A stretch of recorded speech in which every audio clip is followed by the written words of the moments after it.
Sige. Kung meron ka po magiging dream customer na sana pumasok po dun sa convenience store, sino po ang gusto nyong makita? Ann Curtis po. Okay, so...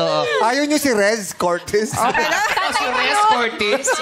Tatay ka yun? Bakit si Ann Curtis? Idol ko po. Saan po? Sa pagkanta, no? Hindi, lahat po. Lahat po. Thank Hindi. you po. Sabi niya hindi eh. Sa pagkanta, no? Hindi. Sorry po. Bakit magaling ka ba kumanta? Hindi masyado po. Marunong lang. Ano na mga, Ganun din ako. ano na mga pelikula na panood mo kay Ann?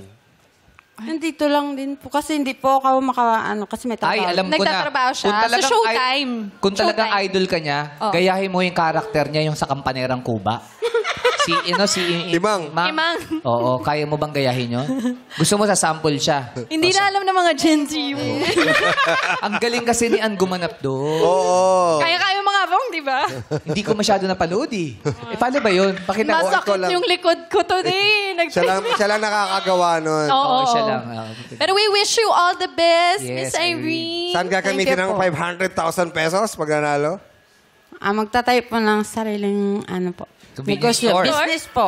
So, Hindi naman po. anong business na isip mo? Sari-sari, ganun. Okay ka lang ba, Irene? Gusto mo mo tubig? Hindi, kasi idol niya si Ann. Tabihan mo kasi idol ka daw. Anong Kasi... itatayo niyo pong business, ha?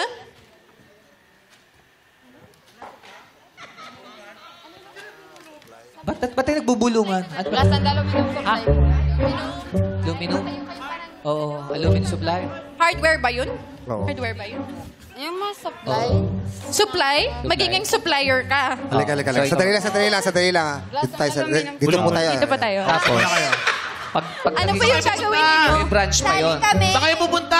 Anong isusupply ninyo? Ano po ba yun? Illegal Ano po ba to? yung- Illegal? Hindi, kasi binubulong niya Baka eh. mahulog po kayo. Ano pong supply Hindi ninyo? okay lang po. Ano yung Okay supply? lang po sabihin. Yung po. Ano? Teka. Wag natin papaalam si mister mo. Itong negosyo nga. O pwede natin paalam.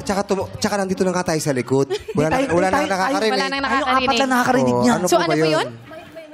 Yung glass and aluminum supply sana po. Glass and aluminum supply. Opo. Kayo pa yung magiging supplier. Opo. Bakit yun? Kung kaya po. Bakit yun mang ina... Bakit? Or minister po. Minister na lang. Minister. Minister, naging ka na. Parang hindi na tayo Hindi. minister. Parang hardware. Ganon. Opo, parang ganun. Saan pwesto nyo? May pwesto na po ba kayo? Sa Capiz po, mayroon. Ah.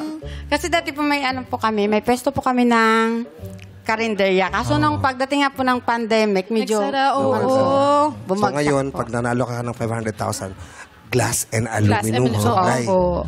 Bakit yan ang gusto mong negosyo? Bakit? Kasi doon po na yung... Kung baga doon yung asawa ko po. Kasi yun ang trabaho niya. May magmamanage na habang nasa Maynila siya. Okay, ganito Opo. Irene, pagbalik natin doon sa stage, kunyari walang nangyari. Oo. Tapos dahan-dahan ka lang papasok. Gaganong Oo, ganon. tayo okay. Yay. Dahan-dahan, baka marinig tayo ng mga mata. Yan, ingat po kayo. Huwag siya na maingay. Bali, ang gusto po niya, sari-sari store. Yes. Mini store na. Okay, good.